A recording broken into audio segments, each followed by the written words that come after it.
The research ship, Harmony's Dawn, moved slowly through the dark space near Kepler 442. Captain Lee Sumi stood on the bridge, watching the stars through the main window. Her crew had been exploring this system for 3 weeks, looking for signs of life or useful resources. "Captain, we have something strange on the scanner," said navigator Shin Woo-seok from his station. His voice was excited but worried. "There's a large object about 2 million kilometers away. It's not moving." Captain Lee walked over to look. At the screen, the object was huge, much bigger than their ship. It looked like a vessel, but the design was unlike anything she had seen before. "Could it be one of our ships?" she asked. "No, Captain. The shape is all wrong, and there are no signals coming from it. It looks dead," Shin Woo-seok replied. Dr. Kong Woojin, the ship's expert on alien life, joined them at the scanner. He was a tall man with kind eyes, who loved studying new forms of life. When he saw the image, his face became very serious. "That design," he said quietly, "I've seen something like it in the old galactic records. This could be a Vorthok ship." The bridge became very quiet.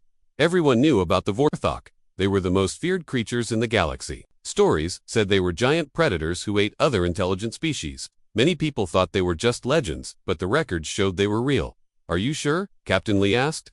"Not completely, but the shape matches the old descriptions. We need to get closer to know for certain," Dr. Kong said. Captain Lee thought for a moment.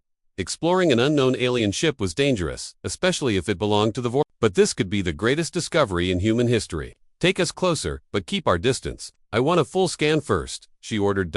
As they moved nearer, the alien ship became clearer on their screens. It was massive, at least 5 times bigger than Harmony's Dawn. The hull was dark metal with strange patterns carved into it. Parts of the ship looked damaged, as if it had been in a great battle. "Life support systems are offline," reported engineer Kim Tae-hyun. "The ship has been dead for a long time, maybe years. Any signs of life inside?"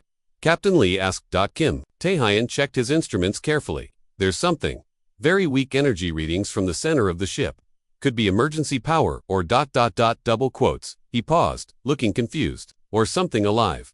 Dr. Kong leaned forward. "We have to go aboard. If there's any chance of finding living Vorthok technology or biology, we can't miss it." "That's exactly why we shouldn't go," said Colonel Choi Dong-ho, the ship's military advisor. He was a serious man who always thought about safety first. "The Vorthok are killers. Even a dead ship could be dangerous. But Colonel, think about what we could learn. This might be our only chance to study their species," Dr. Kong argued. Captain Lee made her decision. "We'll send a small team. Dr. Kong, take Han So-young and Park Hae-won with you. Colonel Choi, you're going to full protective gear and weapons." Dr. Han So-young was Dr. Kong's research assistant. She was young but very smart, and she had studied alien languages. Park Hae-won was their best language expert, someone who could decode alien writing systems. The exploration team put on their spacesuits and took a small shuttle to the alien ship. They found an opening in the damaged hull and flew inside. Their lights showed long, dark corridors with walls covered in strange symbols. "The gravity is still working," Han So-young noted as they walked through the ship.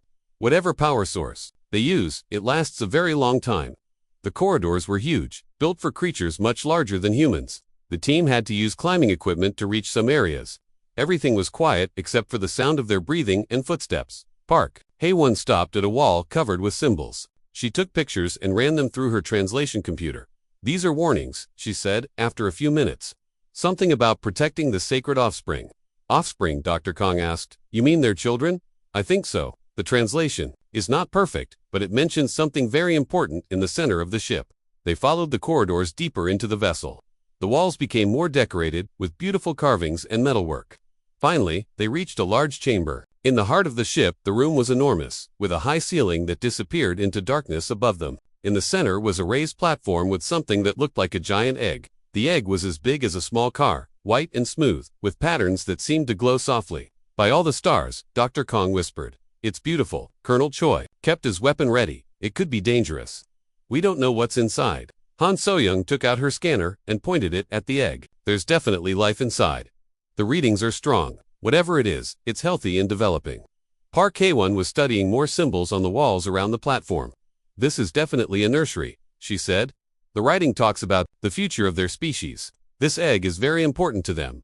"But where are the adult Vorthok?" Dr. Kang wondered.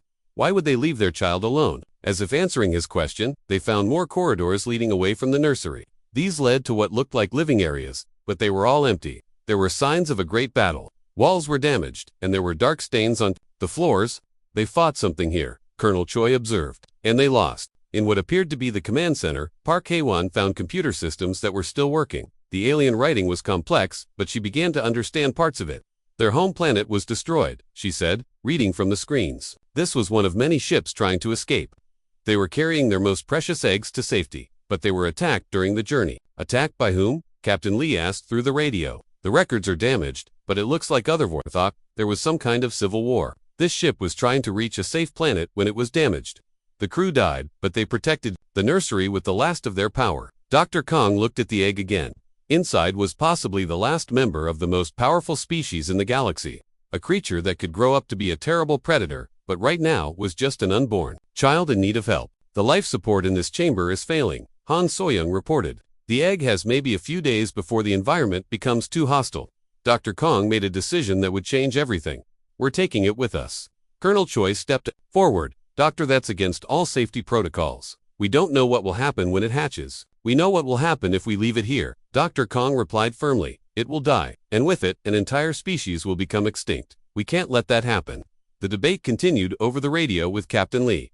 Some crew members thought it was too dangerous. Others agreed with Dr. Kang that they had a responsibility to save the life. Finally, Captain Lee made her decision. Bring it aboard, but I want every safety measure we have. The moment that thing becomes dangerous, we deal with it. Moving the egg was not easy. It was heavy and had to be kept at a specific temperature. Engineer Kim Tae-hein worked quickly to prepare a special chamber on their ship. The team carefully transported the egg, using their shuttle's cargo lift. As they were finishing the transfer, something unexpected happened. The egg began to shake slightly, and they could hear soft sounds coming from inside.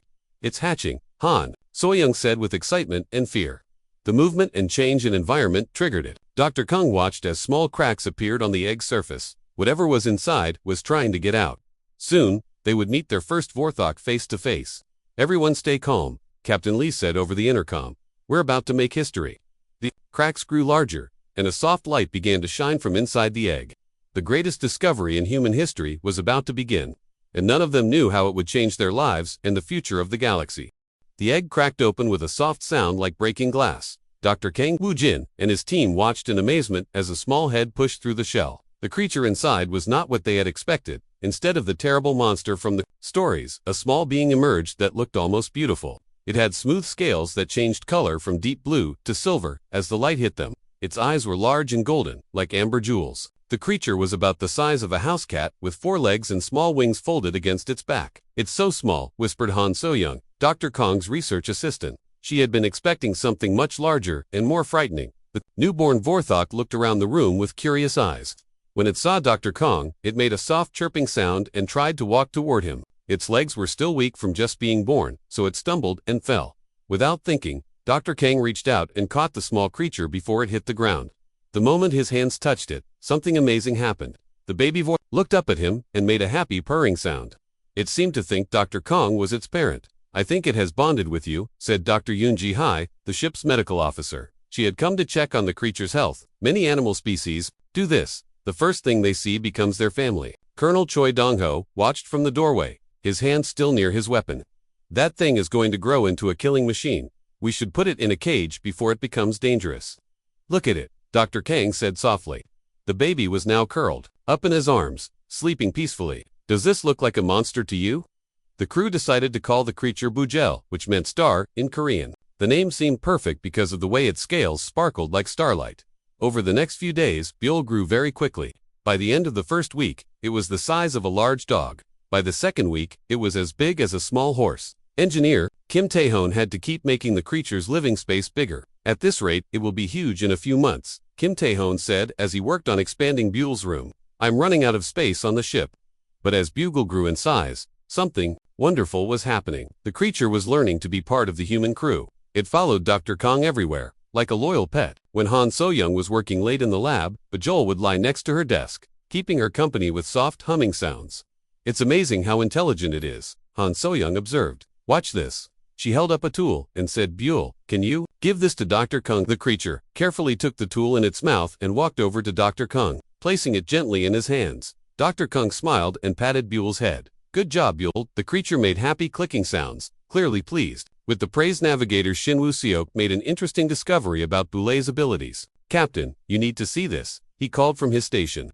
Every time we prepare to jump to hyperspace, Biol gets restless. And when we come out of hyperspace, it seems to know exactly where we are before our instruments do. Captain Lee Sumi came to watch. Sure enough, as they prepared for their next jump, Biol became agitated, making worried sounds and moving around the room nervously. It can sense hyperspace, Dr. Kong realized. This could be a natural ability of the Vorthok species. After the jump, Biol immediately calmed down and walked to the window. It looked out at the stars and made a series of clicks and whistles that almost sounded like it was talking. Is it trying to communicate?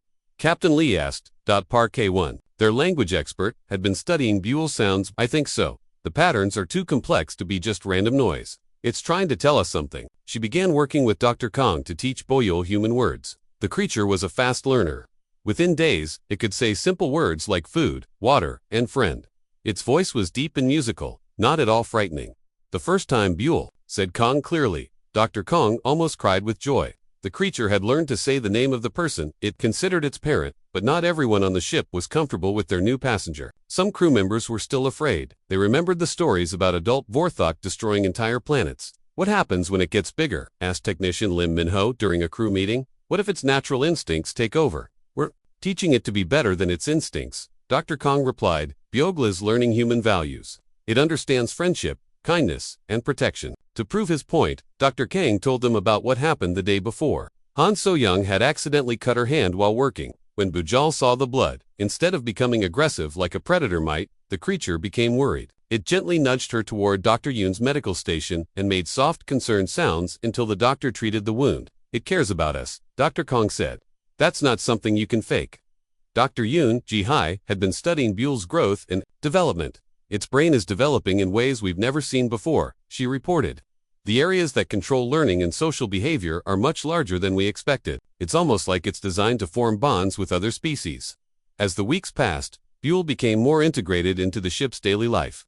It learned to help with simple tasks, using its growing strength to move heavy equipment. Its keen senses often detected problems before the ship's instruments did. One day, Buell started making urgent warning sounds while they were traveling through normal space. At first, the crew didn't understand what was wrong. All their instruments showed everything was normal. But Buell wouldn't stop. It kept pointing toward one section of the ship with its clawed hand and making distressed noises. Maybe we should check it out, suggested engineer Kim Tae-han. When they investigated the area Buell was indicating, they found a small crack in the hull that their sensors had missed. If it had grown larger, it could have caused a dangerous breach. Bajol saved us, Captain Lee said, looking at the creature with new respect. Its senses are much better than our technology. From that day forward, even the crew members who had been afraid began to see Buell as a valuable member of their team. The creature wasn't just a scientific curiosity anymore. It was family, but their peaceful life was about to end. 3 months after finding Bujel, they received an urgent message from Earth Command. The message was simple but terrifying. Return to Earth immediately, do not delay. Priority Alpha. What do you think they want? Han So-young asked nervously. Dr. Kong looked at Bujol, who was now the size of a small elephant, but still playful like a puppy. The creature was building a tower out of storage boxes, humming happily to itself. I think they found out about our passenger, Dr. Kang said quietly. Captain Lee made the announcement to the crew. We're heading home. Everyone prepare for a long journey. As the ship turned toward Earth, none of them knew that their arrival would cause the biggest crisis in human history. Word had somehow reached the galaxy that humans had found a living Vorthok, and somewhere in the dark spaces between stars, ancient enemies were already moving. Buell seemed to sense that something was changing. The creature stayed close to Dr. Kang and Han So-young, as if it knew that their happy time together might be ending soon. Don't worry, Buell, Dr. Kang whispered, scratching behind the creature's scaled ears. Whatever happens, we'll face it. Together, Buell looked up at him with those intelligent golden eyes and said in its deep, musical voice, family.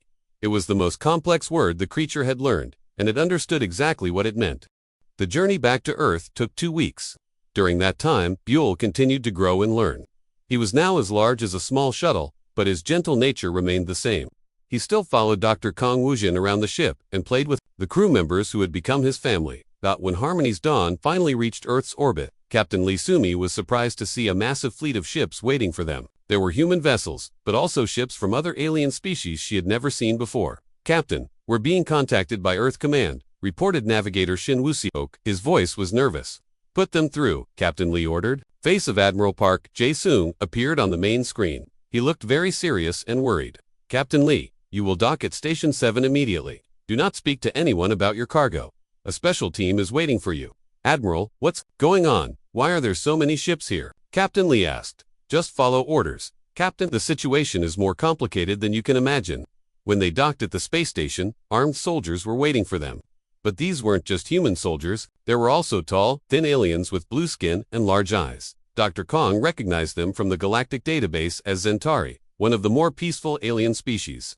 Dr. Kong, said the lead soldier, you and your team need to come with us. Bring the creature. Buell sensed the tension in the air. He moved closer to Dr. Kong and made low, worried sounds. His scales changed from their usual silver to a darker blue, showing his anxiety. It's okay, Buell, Dr. Kong said softly, placing his hand on the creature's large head. We'll stay together. They were taken to a large conference room where many important people were waiting. Dr. Kong saw Earth's president, several military leaders, and aliens from different species.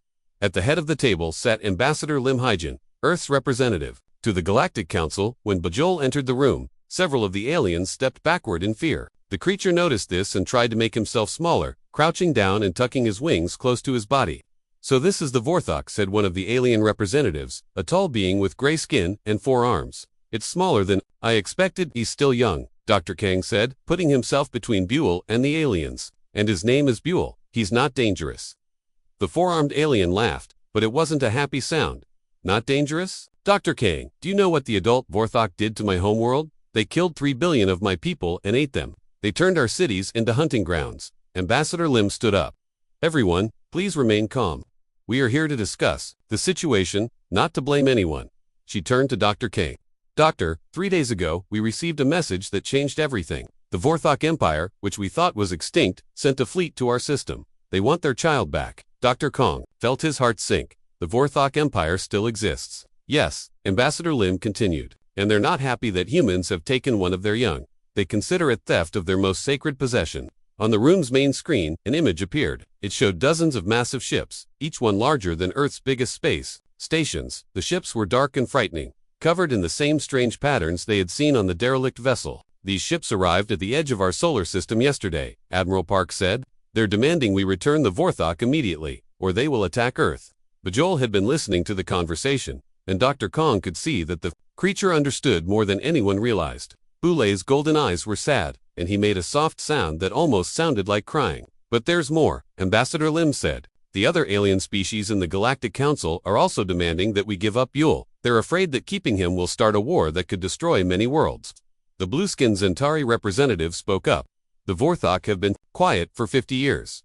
We thought they were gone, but now they're back, and they're angry. If you don't give them what they want, they might start hunting again. Buell is not a thing to be traded, Dr. Kong said firmly. He's a living being with feelings and thoughts. He's part of our crew, part of our family. The 4-armed alien shook his head.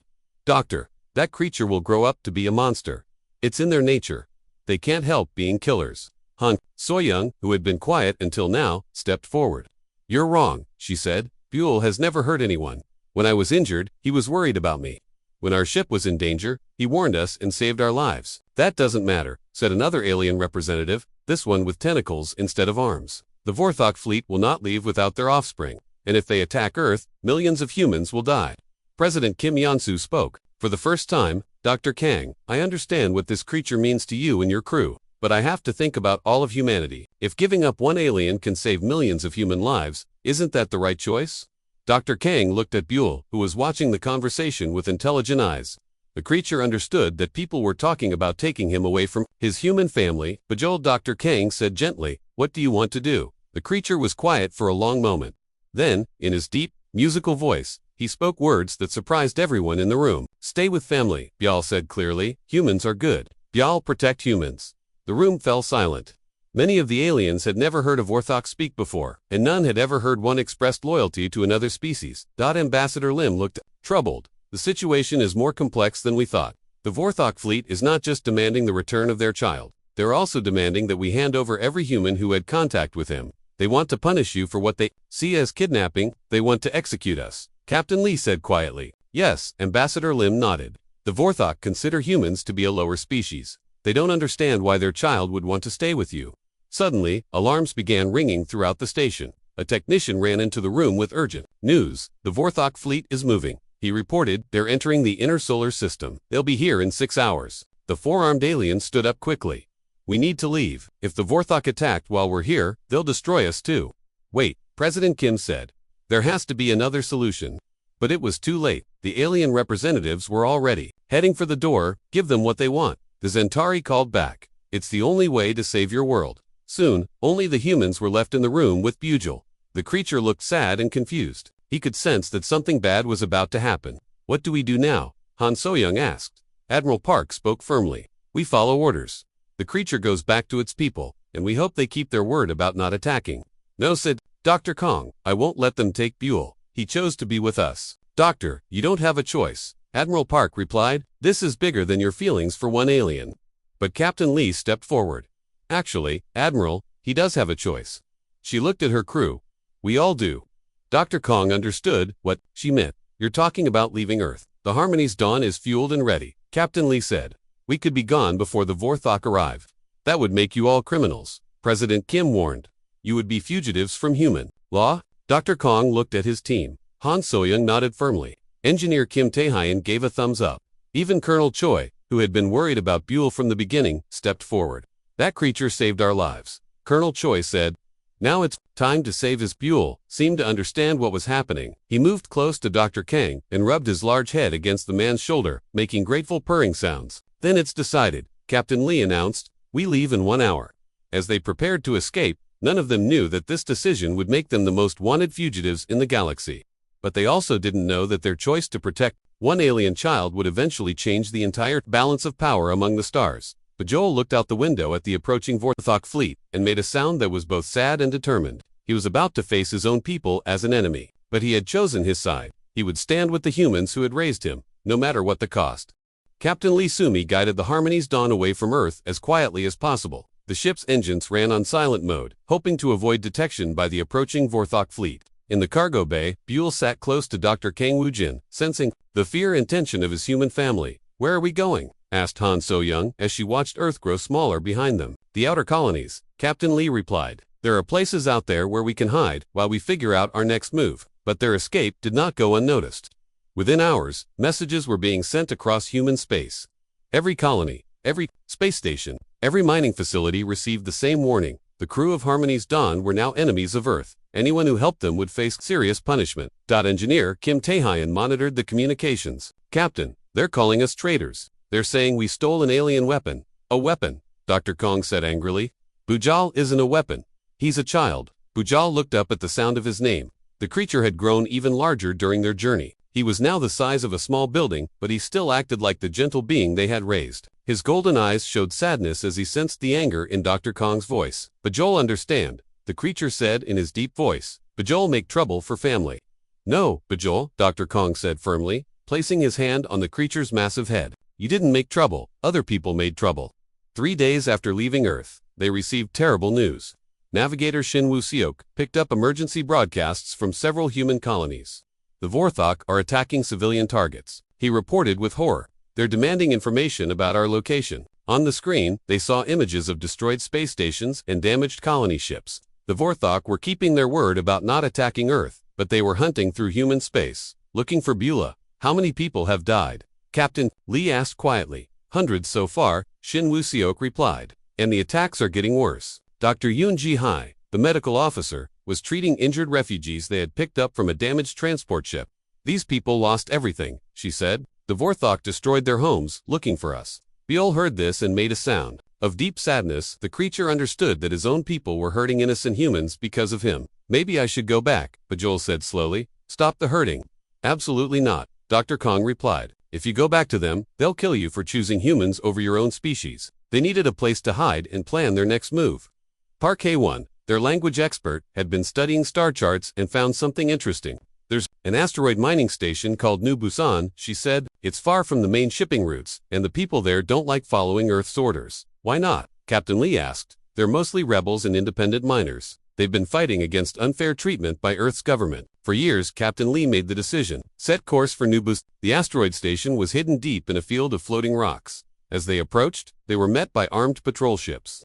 Unknown vessel. Identify yourself, came a rough voice over the radio. This is Captain Lee Sumi of the research ship, Harmony's Dawn. We need shelter. There was a long pause.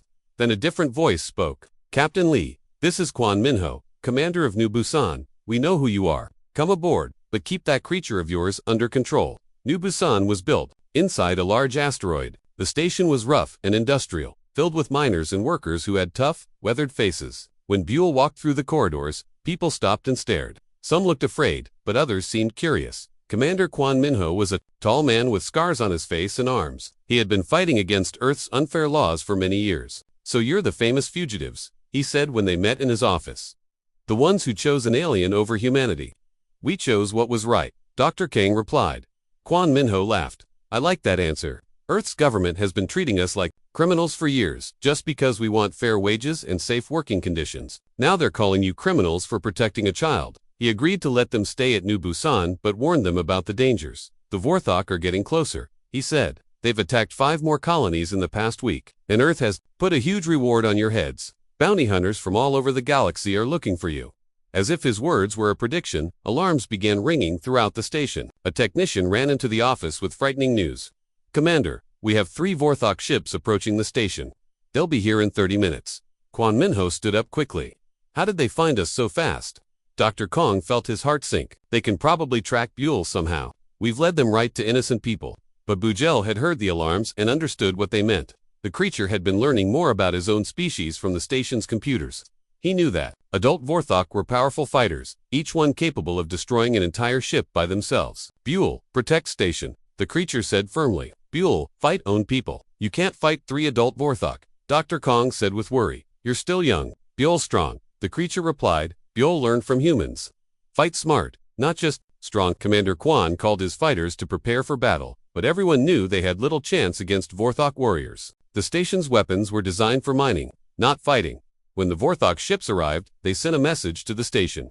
The voice was deep and terrifying, speaking in the ancient Vorthok language. Parquet 1 translated quickly. They're demanding that we surrender the traitor child and all humans who touched him. If we refuse, they will destroy the station and everyone on it. Buell listened to his people's words and his scales changed from silver to deep red, showing his anger. They call Buell traitor, but they are ones who hurt innocent people. The creature moved toward the station's main airlock. He was now so large that he barely fit through the corridors. Where are you going? Dr. Kong called after him. To protect family, Buell replied. To protect all families. The first Vorthok warrior came through the station's outer defenses like they were made of paper. It was a massive creature, twice Buell's size, with black scales and red eyes. Its claws could cut through metal, and its teeth were like swords. But when it met Bujal in the station's main docking bay, something unexpected happened. The young Vorthok didn't fight like a wild animal. Instead, he used tactics he had learned from watching human soldiers and engineers. Bujal used the station's own structure against his opponent, causing support beams to fall and trap the larger creature. He used the artificial gravity generators to confuse his enemy, making the warrior lose its balance. The fight was fierce and loud. Metal walls shook and lights flickered as the two creatures battled. But slowly, incredibly, Buell began to win. The humans watching from the station's control room couldn't believe what they were seeing. The young Vorthok they had raised was not just surviving against an adult warrior, he was defeating it. He's fighting to protect us, Han So-young whispered in amazement. When the first warrior fell, the other two became more cautious. They had never seen a young Vorthok fight with such intelligence and purpose. But Buell was tired from the first battle, and there were still 2 enemies left. Just when it seemed hopeless, something amazing happened. The miners and workers of New Busan began to help. They used their mining equipment as weapons, creating distractions and obstacles for the Vorthok warriors. They had seen Buell risk his life to protect them, and now they were willing to risk theirs to protect him. Together, the humans and their adopted Vorthok drove off the attackers. When the last enemy ship fled, the station erupted in cheers. Commander Kwon put his hand on Buell's massive shoulder. You fought well, young warrior. You have the heart of a protector, not a destroyer. But even as they celebrated their victory, everyone knew this was just the beginning. Word would spread throughout the galaxy that a young Vorthok had fought against his own people to protect humans. Some would see this as hope. Others would see it as a threat that needed to be eliminated. The hunt was far from over. News of the battle at New Busan spread across the galaxy faster than anyone expected. Within days, every species knew about the young Vorthok who had fought his own people to protect humans. The reaction was immediate and divided. Dr. Kang Woo watched the galactic news feeds with growing concern. Some alien species were calling Beulah a miracle, a sign that even the most feared predators could change. Others were terrified, saying that a Vorthok who could think and plan was more dangerous than any ordinary warrior. They're calling me an abomination, Bial said sadly as he listened to the broadcasts. The creature had learned to understand many alien languages during their time on the run. They're wrong, Dr. Kong replied firmly. You're not an abomination. You're proof that anyone can choose to be better than what others expect them to be. Han So-young was working at a computer terminal, tracking the various news reports. It's not all bad news, she said. Look at this. On the screen was a message from a colony of peaceful aliens called the Mallory. Their world had been attacked by Vorthok raiders 20 years ago. Now they were asking for Buell's protection. They want our help. Captain Lee Sumi asked in surprise. Not just the Mallory, Han So-young continued. We're getting requests from dozens of species, small colonies, trading stations, research outposts. They all want protection from various threats. But the requests came with a price. The Vorthok Empire had declared Bejewel and his human family to be enemies of their entire species. Every ship in the galaxy was now hunting them. Commander Quan Minho of New Busan had agreed to help them set up a mobile base of operations. Using his network of rebel contacts, they converted an old cargo ship into a traveling headquarters. It's not much, Engineer Kim Tae-hoon said as he worked on the ship's modifications. But it will let us move around without staying in one place too long. Dr. Yoon Ji-hai had been studying Buell's continued growth and development. He's changing, she reported to the team. Not just physically, but mentally. His brain scans show increased activity in areas related to strategic thinking and empathy. What does that mean? Dr. Kang asked. It means he's becoming exactly what we hoped, a protector instead of a predator. Their first official mission came from a small trading station called Haven Point.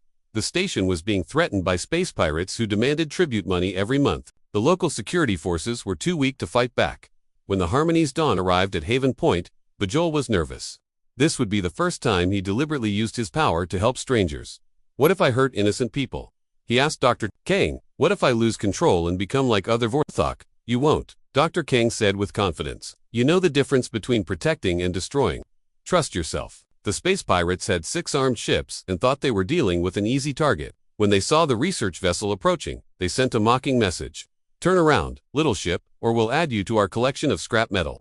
Captain Lee's response was simple. Come and try. The pirates attacked with confidence, but their confidence disappeared the moment Buell emerged from the cargo bay. The creature was now massive, larger than their biggest ship. His scales had turned a brilliant gold color, and his eyes burned with protective fire. But instead of attacking wildly like a monster, Bejewel moved with careful precision. He disabled the pirate ship's weapons without destroying them completely. He trapped their vessels using the station's own docking equipment. When the pirates tried to run, he blocked their escape routes. Within an hour, all 6 pirate ships were captured, and not a single person had been killed. The station's inhabitants came out to see their protector. Children pressed against windows to look at the mighty creature who had saved them. Instead of being afraid, they were amazed. Thank you, said the station commander, a small alien with blue fur. We have been afraid of those pirates for years. Bejewel carefully lowered his great head to the commander's level. Buell, protect all peaceful people, he said in his deep voice. No one should live in fear. Word of this victory spread even faster than the news from New Busan. More requests for help began pouring in, but so did warnings from various governments and military organizations. Dr. Jang Soo-min, a xenopsychologist who had joined their crew, was fascinated by what was happening. Buell is becoming something completely new, she observed. He has the power of a Vorthok but the moral compass of a human. The galaxy has never seen anything like this before. But their success was also attracting more dangerous attention. The Vorthok Empire sent their most feared warrior, Waralfa Dekmer, to end what they saw as a disgrace to their species. Waralfa Dekmer was a legend among the Vorthok. He had destroyed entire fleets single-handedly and had never been defeated in combat.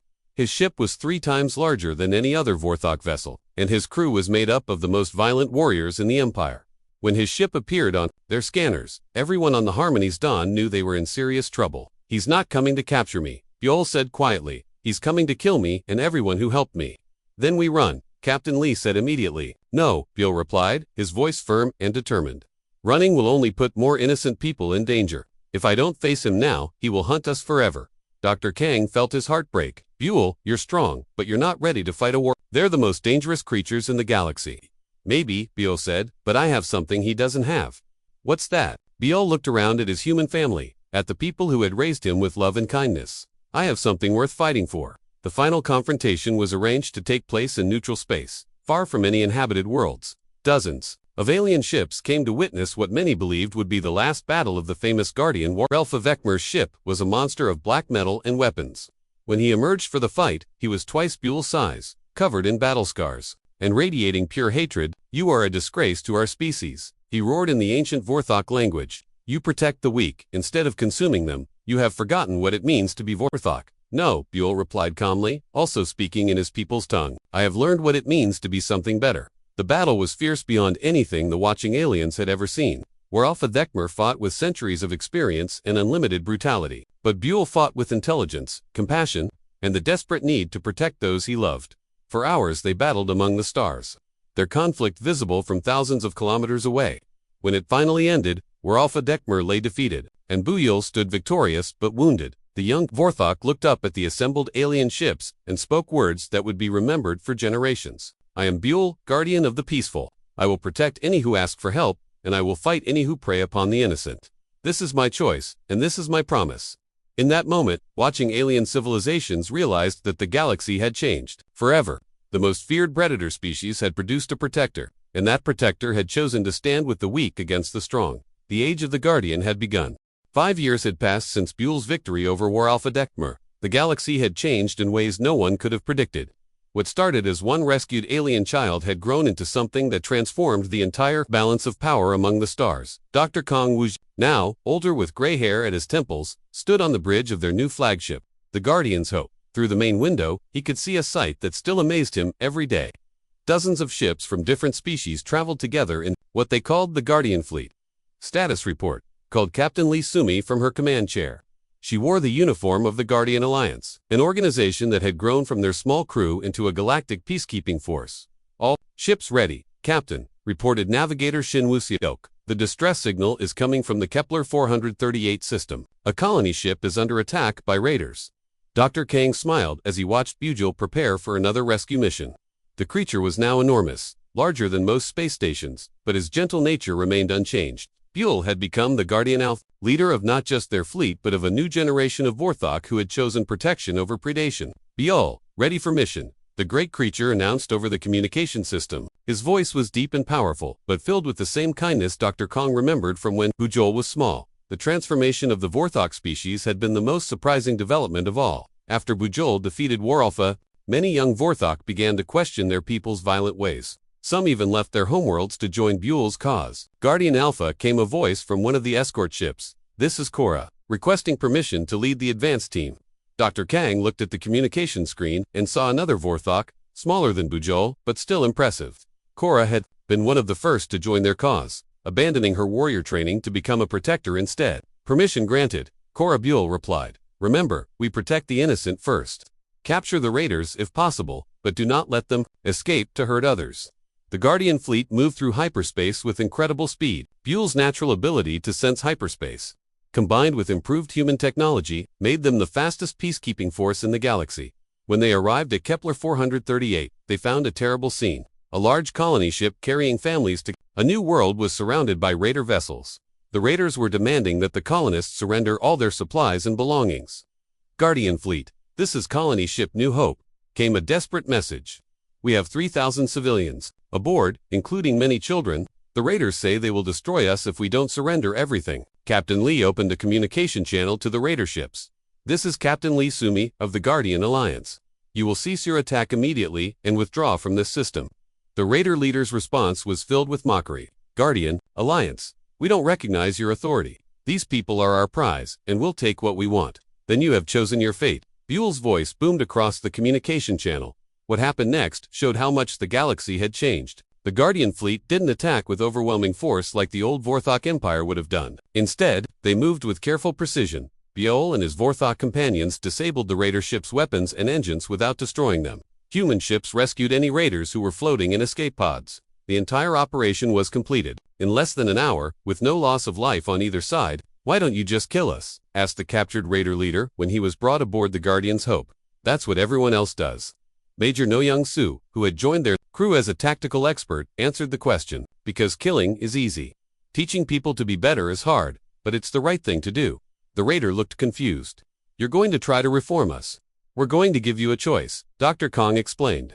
You can go to prison for your crimes, or you can work with us to make up for the harm you've caused. Many former raiders now help us protect innocent people. This was another change that had surprised the galaxy. The Guardian Alliance didn't just defeat criminals and tyrants. They offered them a chance to become better. Many accepted, adding their skills and knowledge to the growing peacekeeping force. As they escorted the colony ship to safety, Dr. Kong reflected on how far they had all come. Han So-young was now director of xenobiology for the Alliance, studying how different species could work together peacefully. Engineer Kim Tae-hyun had designed new ships that could carry both humans and various alien species comfortably. Park Hae-won had become the Alliance's chief diplomat, helping to negotiate peace agreements between species that had been enemies for centuries. Even Colonel Choi Dong-ho, who had been so worried about Buell in the beginning, now served as the Alliance's military coordinator.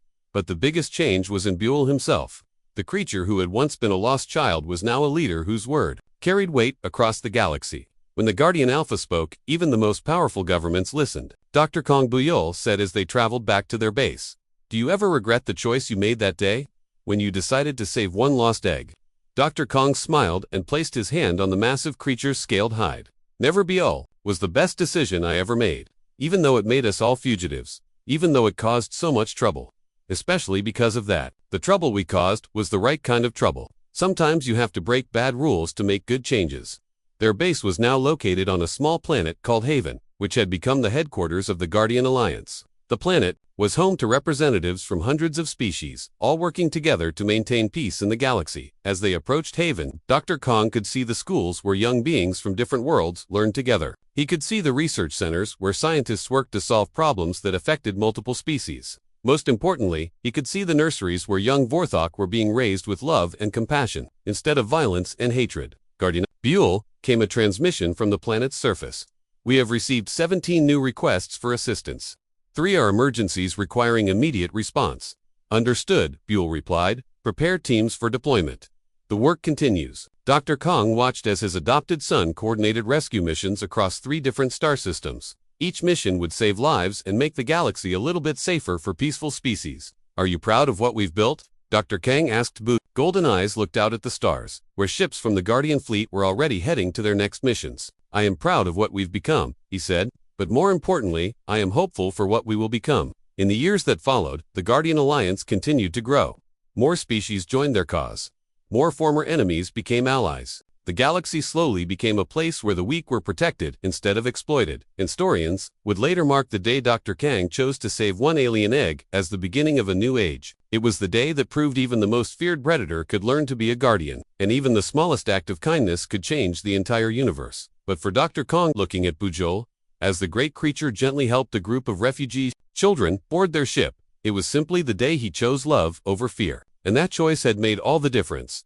The apex predator had become the galaxy's greatest protector, and the universe was a better place because one human had chosen to see a child instead of a monster. The Guardian Alliance would continue their work for generations to come, carrying forward the simple truth that Bujool had learned from his human family, that protecting others is the highest calling of all. As their ship flew toward the next crisis, the next chance to help, Dr. Kang smiled. Their work would never be finished, but that was exactly as it should be. In a galaxy full of dangers, there would always be a need for guardians, and thanks to one small act of compassion, there would always be guardians ready to answer that need.